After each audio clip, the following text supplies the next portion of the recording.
Okay. Here we are with the wonderful Geoff Stilwell. Thank you, Geoff, for having us here today in this part of your palatial palace here. That's one of my, if you've seen my podcast, that's one of the terminologies I use. Now, what history that you've got? Now, from what I understand, and obviously learned about yourself, you started off drag racing at Santa Pod Raceway. How long ago was that? Oh, too long. I actually started helping out. The first guy I helped out was an American serviceman called Tom Conklin. He used to run a Dodge, that was Doug Harley, he used to run a Dodge Charger. He used to run a Plymouth Barracuda, and that was back in the 70s. And I was only a young kid, but we used to go up there every moment we could, and we started helping out, and then I ended up working with Bruce Brown on Age Machine, which became Ross Pryor's car. Yeah. And Bill Marshall's beautiful BRM in Land we helped out with, and we were involved with Pete Blake with the Sabbath Dragster from many years ago, which then went on to become The Animal with Mick Saunders. And I did some odds and bobs for Roy and Bob, towing cars around and helping them out with the Brighton Speed show and all of that. Yeah. And then you went on to bike?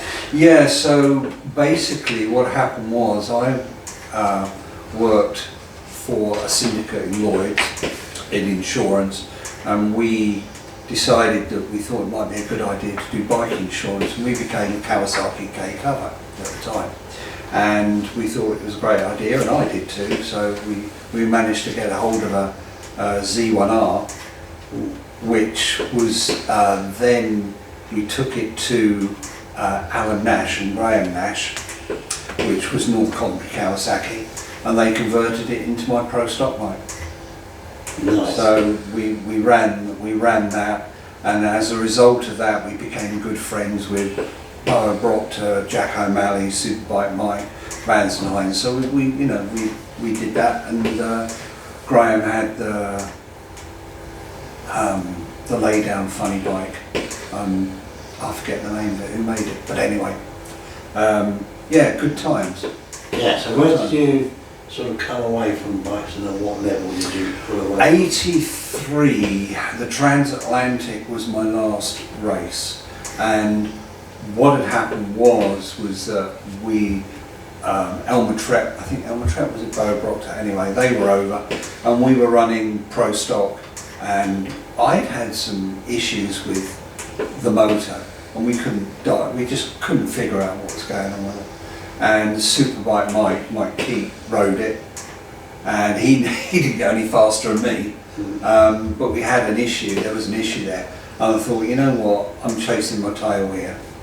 I parked it, and I sold the chassis to Steve Tong, and Frank,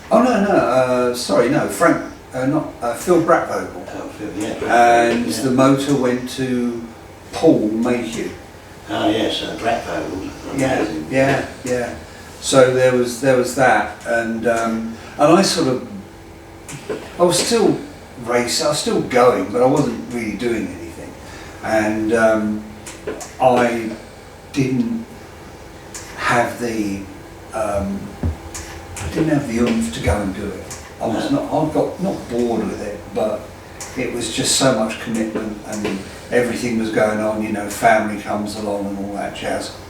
So it sort of took a back seat while I was working and everything else that goes with it. But I never missed my trips to Ontario with Alan Wiggy, Alan Wigmore and Pat Cass and many of the other racers of the time, and we used to have some good fun. Now, when did you sort of come away from Santa Pod? Was it sort of mid-80s? Yeah, mid-80s. Yeah. It was after. It was 83 was when I ran the 81, 82, 83 was with the bike, and I stopped racing in 83.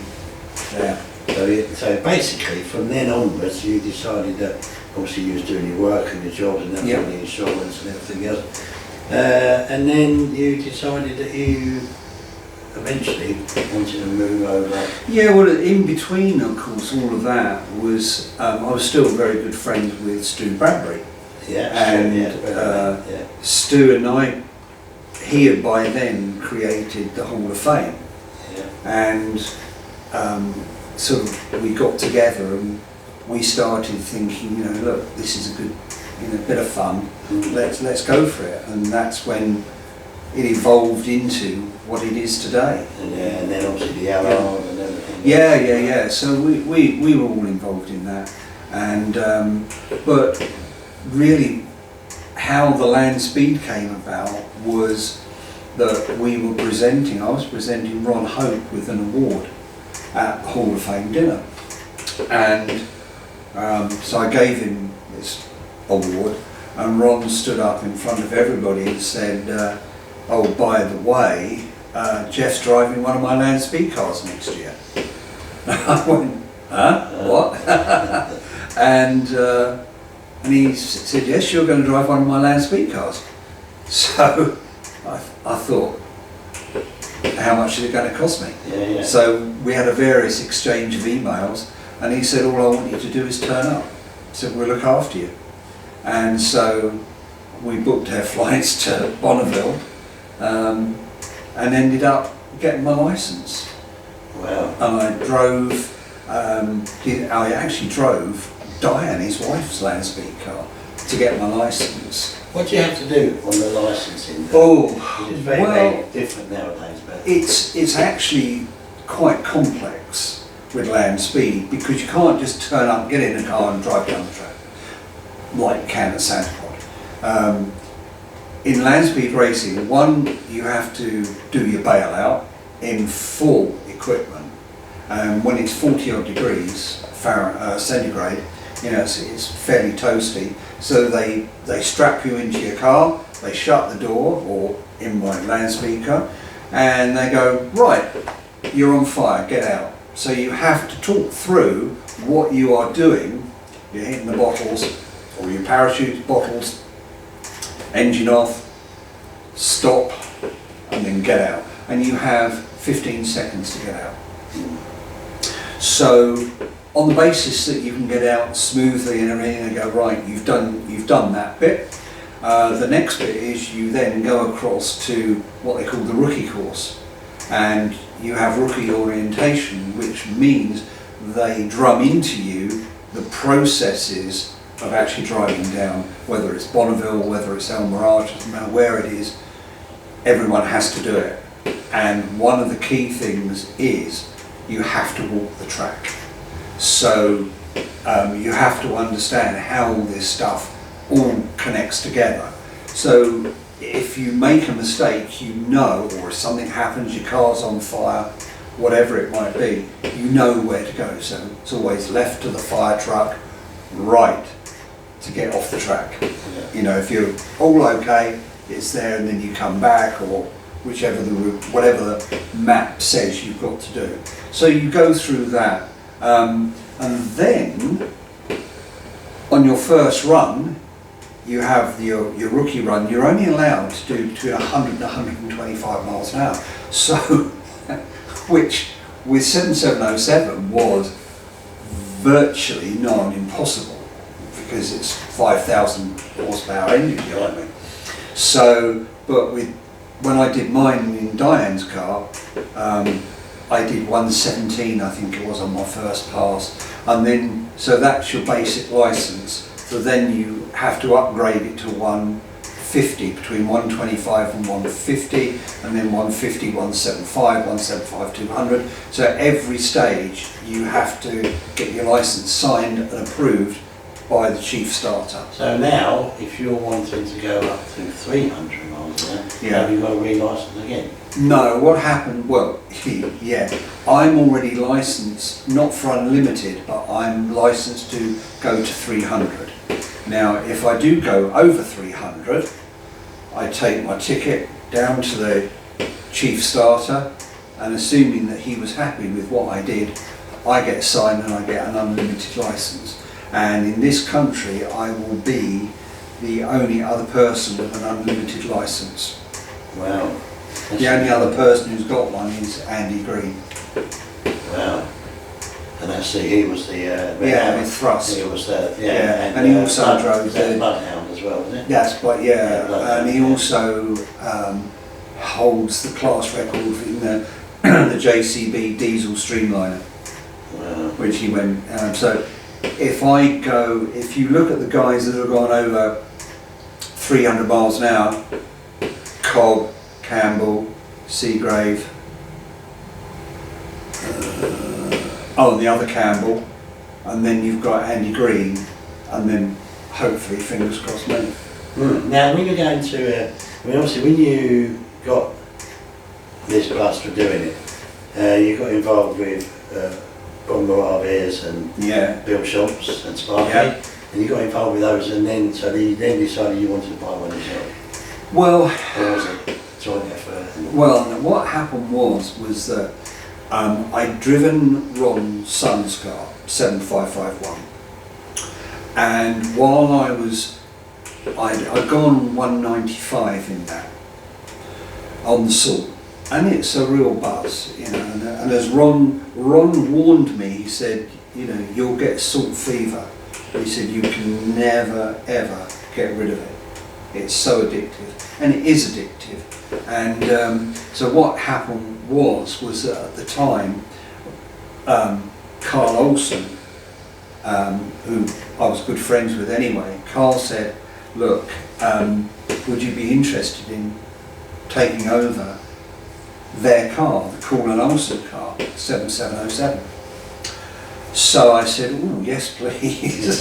So a deal was done, and Bob Moraviers and I drove up to Stockton in Northern California to pick it up on the trailer. And it came in a box of pieces. It was completely disassembled, and which we knew anyway.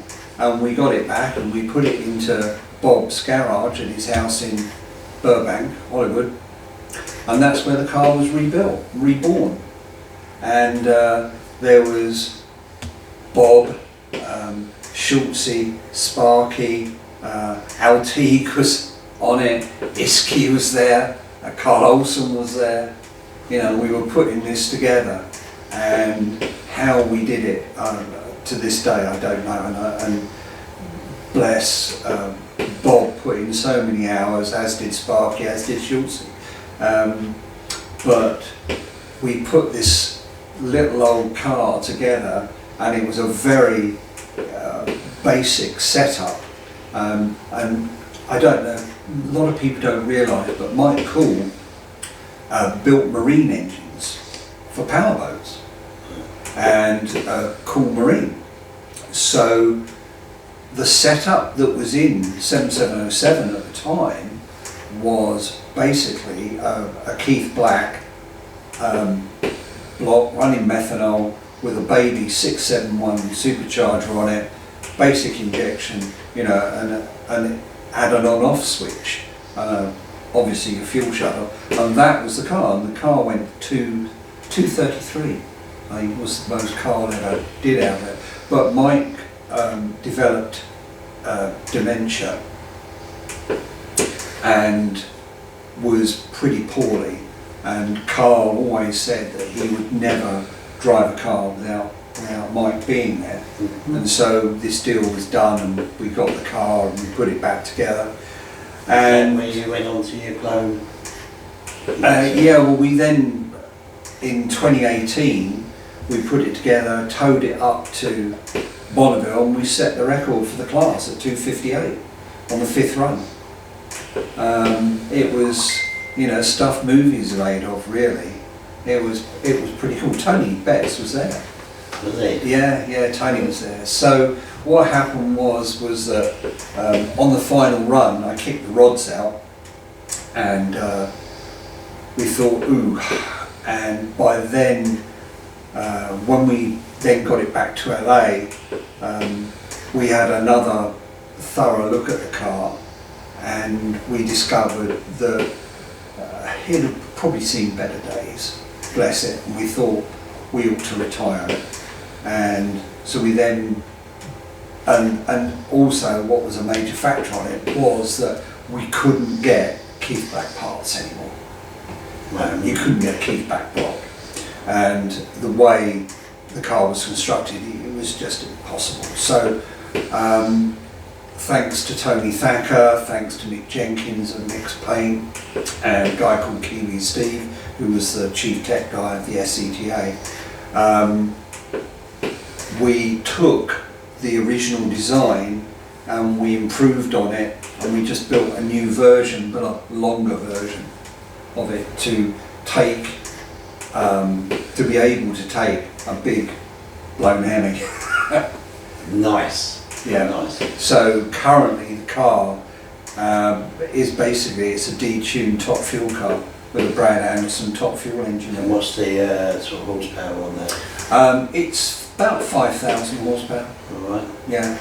And that's it, and you've got the top fuel cars now, 11. Yeah, 10 or 11. I mean, basically what we have. But that's a different... Yeah, it's a whole different, yeah, they're running much higher loads of nitro. We only run 70%, but we run almost identical. We run a 1471 blower, we run double amp, 44 amp mags, 16 spark plugs, it's 496 cubic inches. We run a Settles nuclear fuel pump. It is basically a top fuel engine, just turned down. Just turned down a bit, and the final bit is the methanol. Yeah, we run 70% nitro in it, which everybody loves. It cackles and pops and bangs, and when it's getting dusk, we get a few flames on the start. That's what you need. Yeah. A little bit. Yeah. So, what sort of gave you the inkling to want to be doing this faster stuff? Was it being introduced to it at the Hall of Fame? Oh well, no, it's Ron. Ron is the man who's got to take full blame for doing this, and I love him to bits. If it wasn't for him, I wouldn't be doing it. And as I said earlier, once you start Landspeed racing, because Landspeed is not your terminal speed, it's your average speed. Right. So you have really, and you've really got to focus on it, because you can't just get in the car and they clock you or whatever it is, you take your foot off, and that's all records are set between certain mile markers. So last year when I set the record at 277, I averaged 277 mile an hour between the third and the fourth mile. Right. That's going. That is, and headache. And we were actually running at over 280, to keep the average there. But you've got to do that. It's not just terminal velocity. This is your average speed between the timers. Yeah, one of the questions I asked you was, when you're racing and you're time trialing effectively, what's the distance that you normally do? We are limited on 7707. We are limited by the amount of fuel we can carry. Right. Mm-hmm. Now, if you take someone like Speed Demon, which is the world's fastest piston engine car, 490 odd miles an hour, they run methanol, and they have a single, it's a Chevy twin turbo, but they don't use anywhere near the volume of fuel that I use. Now they can run to 8 miles. Wow. Now, depending on the situation of the salt, the quality of the salt, I've been there when the mile marker's been 10 miles. Wow. So if you want to just sit there and stick your foot down and just keep it winding up and winding up and winding up, whoosh, but then you can set a record between the 1 and the 2 mile. Yeah, and that's what you're doing, isn't it? My car uses about 40 gallons of fuel in 4 miles. Right, so that's your maximum really. Yeah, and someone's going, well, ooh, that's a lot, but what people don't understand is mine is a billet motor. Right. We don't have any water, there's nothing on board, it's a solid block. So we use the fuel and the oil to cool it down, yeah. the engine. Because you keep a top fuel engine alive for 4 miles, that's a skill. Yeah. No fans on that one, is No. it? No. Now, when you're going along to these meets, how many people would generally turn up to a weekend? What, competitors? Yeah. At El Mirage in May, probably around 150, 200. Wow. El Mirage between 400 and 600. And then they're all at different... Sorry, at Bonneville before 600. So each one of those is trying to reach a different... Oh yeah. I mean, there's loads of classes. Yeah. You know. So what are the different classes then? Well, you've got... Like 7707? Well, we are what's called a rear engine modified Roadster. Right.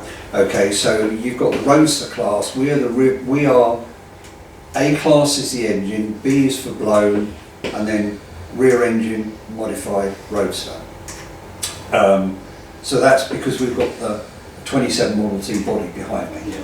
Now, if I took that body off and just made it like a dragster, we could run what they call a Lakester class, because it doesn't have per se a body on it, it's just streamlined. If you have enclosed wheels, like Speed Demon or like Doug Herbert's new Streamliner, that is a Streamliner. Yeah. You know, that they are absolute stunning pieces of work. Yeah. You know, and I defy anybody not to, their jaw would be dragging along the floor at 8 o'clock in the morning when you see Speed Demon come past you at 450, 500 miles an hour. In the cloud. What? Yeah. Incredible.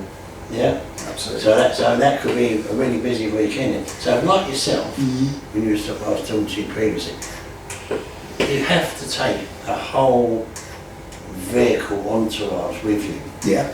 So you've got your trucks and... Yeah, we have, so starting off, if I'm doing Bonneville, we have the rig, which is what I drive, which is the truck and the trailer. We then have an RV, because we need that for cooking and looking after the crew and aircon. and the air conditioning. Yeah. We have the parts truck and the support truck, which is a 5-ton truck. That's full of stuff. So we literally have to take the whole workshop with us. So we have compressors, we have, you know, it's a mobile workshop. So you have that. We then also have one of the SUVs just, you know, as a support car running around. Amazing. Yeah. So it's one big pit area you got there. Yeah. Well, luckily we're not confined for space. No, not out there. The pits at Bonneville are on average between 2 and 5 miles long. Wow. Yeah, incredible. That's huge, isn't it? You don't walk anywhere at Bonneville or at El Mirage, to be honest. I mean, about 200 yards of deep road, wouldn't you? Oh yeah, you have to drive everywhere. Yeah, you know, it's standard. For example, if they see you without sunglasses and a hat on, you'll be in trouble. You know, because at El Mirage the UV is extreme 16, 17. We get 3s and 4s over here. Yeah. But I mean, again, last year it was actually 46 degrees, I believe, at Bonneville C. The humidity was around 10%, so it actually doesn't feel as hot as it is. But when you're, I mean, for me, I have a 20-layer top fuel. I have a top fuel fire suit, but under that I have a ice jacket. Yeah. I have a life. You have to plug all that into the... No, the ice jacket is special things you sit in. They actually, if they were in this room now, they'd be solid as a rock. Right. And then they absorb the heat out of your body. So I have a special waistcoat that fits in under it. Put my fire suit on. When I put my helmet on, I plug in my life support system. Yeah. So I have 20 minutes of fresh air. Amazing. Yeah, and the other device that I have, which is a Bob Moravi's deal, I actually have a mobile air conditioning system which sits on top of the roll cage while I'm waiting, and it has 2 tubes that go into my helmet to keep me cool. Amazing. Yeah. All of that going on, it's when you're doing that sort of speed, let's say, for argument's sake, what sort of, in 7707, what would your be, what sort of G's would you be putting on launch? Oh, you don't, because don't forget, with Landspeed racing, I'm not dropping the clutch and like top fuel car. Yeah. I'm pushed to 40 miles, 50 miles an hour, Yeah. and then I feed the clutch in and off I go. There's no real G. Okay. So what you're doing is that you're actually feeding the throttle in, and I shift around about 200, 225 into high gear, and then off it goes. Yeah. The only G I get is when I hit the parachutes, which is negative G. Negative G, yeah. That's amazing. So one of your aims coming up now is to reach the 300. Yep. Is that your ultimate goal, or would you have another Go as fast as I can. Have you got to change much on the car to go over the 300?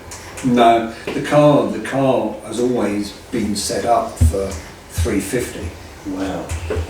The current gearing at the moment we have in the car is that, and this is in an ideal world of course, at 6,000 RPM in high gear, the car should be doing 350 miles an hour at 6,000 RPM. Wow. But that's in an ideal world. But of course, what you've got to deal with is the tyres spinning. You've got to deal with the spinning tyres. You've got to keep the car straight. You know, it's to actually. And I don't have any traction control in my car. My traction control is the right foot. So you're constantly feeding the throttle in and out to try and keep the tyres hooked up, because air tyres are only that wide. You know, we don't use huge slicks. No. 6-inch wide's all we've got. Now, when you're looking at, say, for instance, Bonneville and the other tracks, the surface, now you've got the salt and then you've got mud. Yeah. What's the difference? Well, what's the difference, obviously? Okay, let's take out Mirage. Certainly on traction and all that sort of stuff. It's completely When we're at El Mirage, we actually use a different tyre at El Mirage. We use an actually a treaded tyre. An old style race tyre called a Dunlop R1. We use those. They're a very old style tyre. They're not good for doing 300 miles an hour, but they're good for 250, 260. So it's very difficult without traction control to go very fast on mud. So El Mirage is a dried out lake bed, and it's the birthplace of hot rod. You know, back in the 40s, it's where everything started. But the surface, when you're on it, and it's the first morning there, the air is crisp and clear. It's absolutely stunning. You drive down onto the lake bed. There's no sensation like it. It's incredible. But when you're down there, and then by the end of the first day, when everything's running, you taste the dust. It's like talcum powder, and it just sits in the air, and you're digging out your ears, and they're full of. Because that's the cloud that's behind. Yeah, it's the cloud behind it. Yeah, and and if it's very still there, one of the problems that El Mirage has is without any wind, the dust just sits in the air, and it can take a minute or 2 minutes for it to settle, or be clear enough for the next car or bike to go down the track. So you've got that to deal with, and of course it absolutely fills the parachutes with sand and gravel and everything else when you go through, so you've got to clear all those out. And when you go to Bonneville, of course Bonneville is totally different because A, it's salt, however the conditions on the salt can be exceedingly testing, because when you first get out there, the course is prepped, they drag it so you've got a line to follow. So they put a big concrete H-beam and they drag the tracks out. So you've got fairly smooth to go down there. However, the problem is, as the number of vehicles go over, what happens is during the course of the day, the heat causes the water table underneath the salt to rise and come up. Now last year, when we did our qualifying run for the record, we said if we got out there early and if we could do a backup run, we would do a backup run as soon as we possibly could. Yeah. And luckily for us, they gave us the option to do the backup run at 4 p.m. So we had time to service the car, because you're only given an hour to service the car. Wow. So you've got to get it, you have 45 minutes to get it back from the end of the run into impound, service the car, and then in that time, at that moment, you cannot work on it anymore. Boom, done. If they see you working on it, you're out. Incredible. So it's, how can you work? and you're in 40 degrees of heat. Yeah, yeah. So we serviced the car and we said, look, are they going to run at 4? And they said, if anyone wants to do it, yes. And we went, okay, let's go for it. So we did, and I backed up and got the record at 277. Now, the following day, we went out to go for 300. And, but because of various delays, and unfortunately they had a number of delays caused by vehicle fires, spin outs and stuff like that, and we were delayed. We actually didn't get to run until 1:30, something like that, 1:30. And when I went down the track and I got to near the 4 mile marker, I was driving through puddles at 280 miles an hour, and that's no fun. No. And I pulled off, pulled the shoes off, and I just said to Nick and Rob and Scotty, that's us for the week, we're done. Because the water was coming up, and I went down, and what they did then is they actually then stopped the racing, not just because of me, but other people have mentioned it as well. So they were going to move the track, but it was the last day, and I'm not going to, we were exhausted. Yeah, I bet. And then you got hoses all down and stuff. Oh, the car, this year the car was taken completely apart, down to the last nut and bolt. Because you'd have to do that even after the salt. Yeah. The whole thing came apart. Yeah. Rob, here I have to say, I couldn't do this without Nick Davies, Rob Loring, Scotty Barnes, obviously. Everybody knows them at Havoc, but they give of their time to help me do this.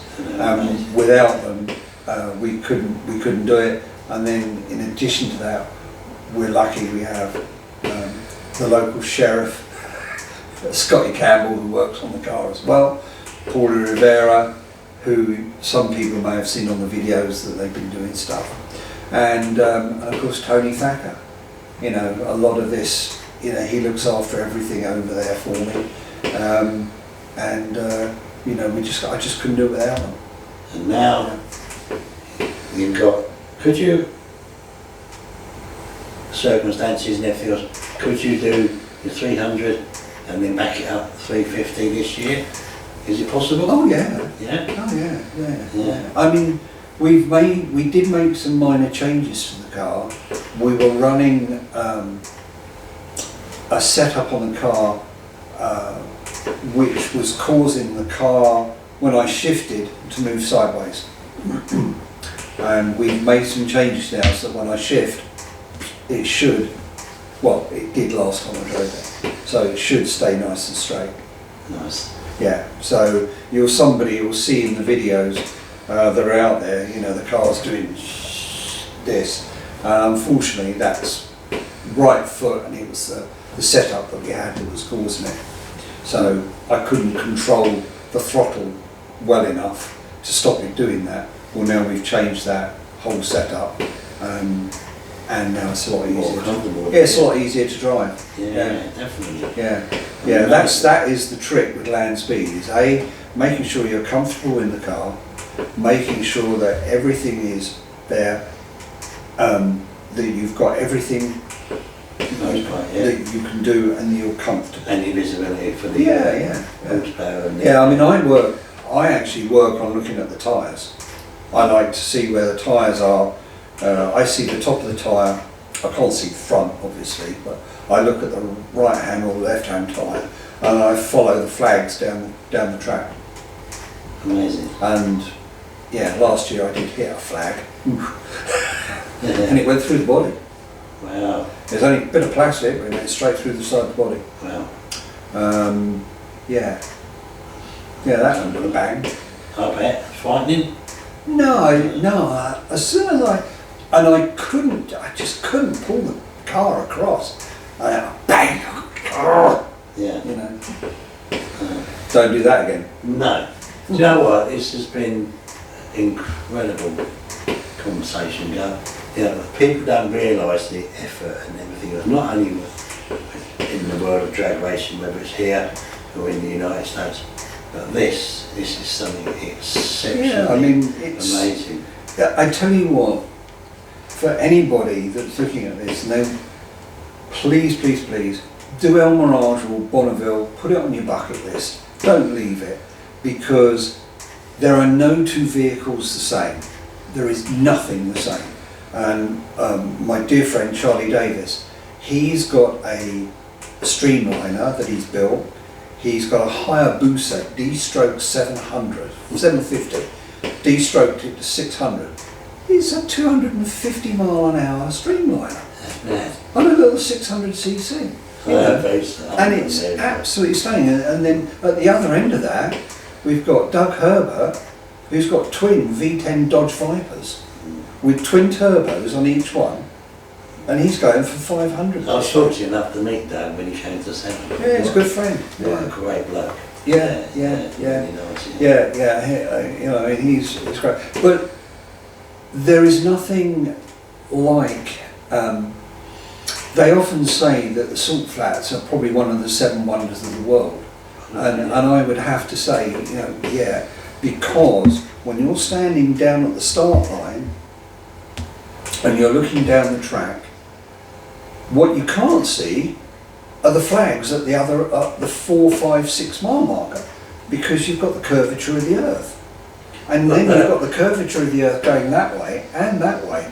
And when you're down there, everybody refers to it locally as floating mountain. Of course, it isn't floating, but it looks like it's floating, because you've got the land that you're driving on, and then you've got the heat haze, which makes it look as though it's sitting in water, which it isn't. But when you're there, and the other thing that people don't realise is, Landspeed racers get up very, very early, because when you're at Bonneville, for argument's sake, no one is allowed to stay on the salt overnight. So you can leave your cars there, but you can't stay there, so you have to come off. But you're allowed access from 5:30 a.m. If you're doing a backup run, first thing in the morning, that's when a lot of them are, either 4 in the afternoon or 7 in the morning. The motors are running at 6 a.m. to warm the engines, ready to run. The first backup runs are done at 7 in the morning, and when you see a car going down there 200, 300, 400 miles an hour at that time of the day, it's absolutely still. It is one of the most incredible sights. And I was lucky enough to see Rod go 260, 270, 280 in his Landspeed car, and oh no, I don't know how he ever drove that, but one of the most skillful drivers. And you see, you know, I'm talking about age here. George Poteet, sadly, who's no longer with us, but George was 84, and he made more 400-mile-an-hour runs than the rest of the world put together. Amazing. I won't ask yours. I'm 70 this year. 70, yeah. I'm 70 this year. Yeah, that's incredible. And you know, you look at some of these guys. Arlie Langlow, he's 83, and his Streamliner went 310 mile an hour in the mile at El Mirage. Incredible, isn't it? You know, I mean, age is merely a number for these guys. Yeah, absolutely. Yeah. And you see some of them out there and you think, jeepers creepers, you know. But it's their life, you know, and they just want to keep going fast. You know, they all have a need for speed. Incredible. Yeah, that's exactly it, need for speed. Yeah. Do you know what, Geoff? It's been, this is on my bucket list, we've got to go, Reese. Definitely. You have to come. Yeah. Seriously, you never regret it. I've never regretted 1 minute. It can be exceedingly, it can be so frustrating out there. Yeah. Trust me, you know, it can be incredibly frustrating when you've been through tech and the rain's come down and you're sat in a hotel for 3 days. Yeah. And then they say you can race. And you go there and it's like, you know, it's like driving in a slush pond. But when you have a high, it far exceeds any of the lows. And you know, any of the top few guys will tell you, when you ran that 5.9 at the pod, or for me, when I went that speed 277, and you see your push car come down and they're on the horn going beep beep beep beep beep beep beep and everyone's jumping around when you've gone that fast. You know, it's a big buzz. Incredibly. Yeah. Very brave. No. That'd be silly. That's brilliant. Yeah. So what I want to do is I want to come back later on, sort of middle to the end of the catch up and do this again. Yeah. See how you got Yeah, on. we'll see what's going on. Yeah. I'll keep you in the loop after a march. But just to tell people, if they do want to come out there, if Bonneville is one of those places, you can fly to Las Vegas daily, and it's a 4-hour drive from Las Vegas to Bonneville. And you literally come out of Vegas, up the freeway, you take the 93 through the Humboldt National Forest, and at the end of the road is Wendover, and that's Bonneville. And you're 10 minutes from the track. So you've got that, or you can do a daily flight into Salt Lake City. Salt Lake to Wendover is a 2-hour drive, one road. No turn-offs, no nothing, one road. Or, if you want to come to El Mirage, again, you can go to Las Vegas. It's about an hour and a half from there to a place called Victorville, and it's all signposted. It's the big public land there. Or you can go to LA. So anybody, from my shop in Pomona, it's 1 hour. It's an hour's drive with the trailer to El Mirage, and we do Bonneville in a day. You know, we leave the shop at 4 in the morning and we're sitting in a hotel around 4 or 5 o'clock in the afternoon. Cool. In Wendover. That's incredible. Oh yeah. There are people, that's Yeah, and honestly, and if you work it, November this year is the week after Las Vegas, big race, but it's the week before the Grand Prix. And then you've got Nitro Revival as well, at Bakersfield, because they've moved it there. Yeah, you could spend a month out and do it. Oh yeah, you can easily fit this stuff in. Incredible. Yeah, but before I forget, can I just thank? Yes, your sponsors. Yeah, well, firstly, Redline Oil that have been amazingly fantastic to us over the years. So anybody, Redline Oil, Mick Jenkins, Mix Paint, the show winning combination, Tony Thacker, We've got Rick Lefevre, who just is an incredible engineer that makes a lot of stuff for us. We've got, oh crikey, who else is there? Brad Anderson, ARP. You know, we couldn't do it without their help. And Chris at ARP is just an amazing guy. And your crew and everyone else? Yeah, there's Nick, Rob, Scott from Havoc. There's Scotty Campbell, the sheriff, Paul Rivera, and Kevin, who's their chef. Who else is there? Crikey. Nick. Oh, and Tony Thacker. Can't remember. Can't forget Tony. Resident comedian. Incredible. Obviously, a lot of people will be interested in this, obviously. All I ask everybody is, can you please subscribe to my page? Yeah. Stepping Out with Nigel on YouTube and also on Instagram and also on Facebook, and we are coming up with a website as soon as we can. Yeah, YouTube. We've got a YouTube channel. Or YouTube, that's YouTube. Yeah. So, Yeah, absolute pleasure. You know, we'd be delighted to bring your cameras. Come on, do it. You know, don't. You know, I say to people, oh, it's on the bucket list. Then get it out the bucket list. Book your flights. You know, honestly, because the flights ain't going to get any cheaper. That's for sure. Yeah.